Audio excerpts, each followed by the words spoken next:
গাজাতে বছরের পর বছর নিরীহ মুসলমানকে হত্যা করা হচ্ছে, সেখানে মানবাধিকার কমিশন কেন না? কাশ্মীরে মুসলমানদের হত্যা করা হচ্ছে, সেখানে মানবাধিকার কমিশন কেন না? চায়নার উইগুরে মুসলমানদের হত্যা করা হচ্ছে, সেখানে মানবাধিকার কমিশন কেন না? আল্লাহ ও তার আখিরি নবী নূর নবীজি মুহাম্মদ সাল্লাল্লাহু আলাইহি ওয়াসাল্লামের আরশচুম্বী সম্মান মর্যাদার বিরুদ্ধে যে কুলাঙ্গার সাতেম কাফেররা বক্তব্য দিবে, তাদের শাস্তির দাবি করলেই মানবাধিকার কমিশন তাদের পক্ষে ঢাল হয়ে দাঁড়াবে। খেলাফত প্রতিষ্ঠার কথা যারা বলবে, জিহাদের কথা যারা বলবে, জঙ্গি তকমা দিয়ে তাদের কারাগারে বন্দী করতে চায়, আর সুযোগ দেওয়া হবে না। কোন একজন আলেমকে জঙ্গি তকমা দিয়ে জেলখানায় ঢুকালে জেলখানার ইটগুলোকে একটা একটা ছুটিয়ে দিবে বাংলার মধ্যে।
পরাজিত পতিত ফ্যাসিবাদী সরকারের ভাষা এখন শোনা যাচ্ছে বর্তমান সরকারের কিছু দায়িত্বশীলদের মধ্যে।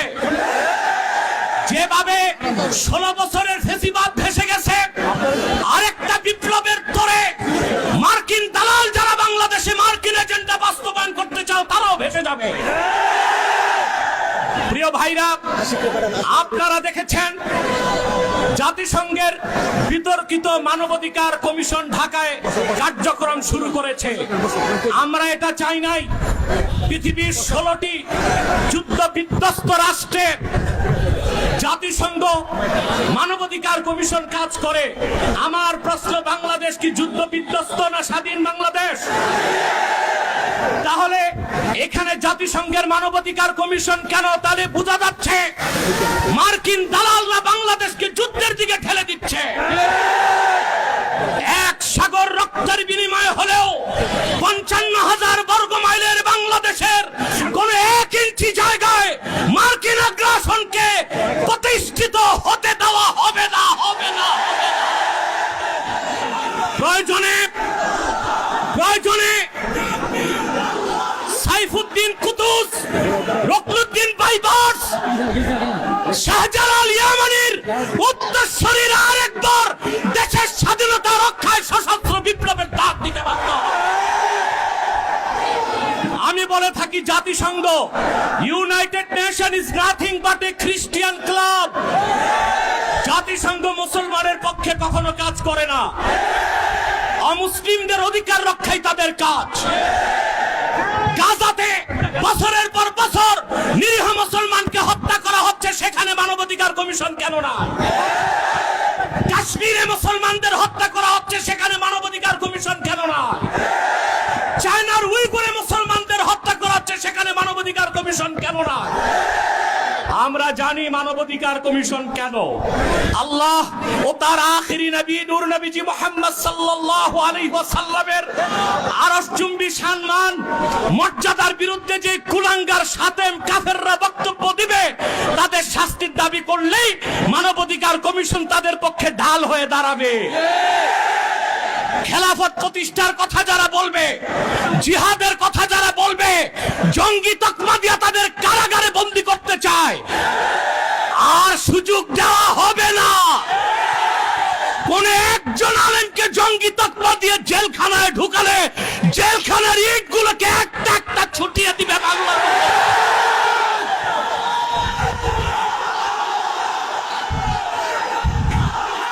যারা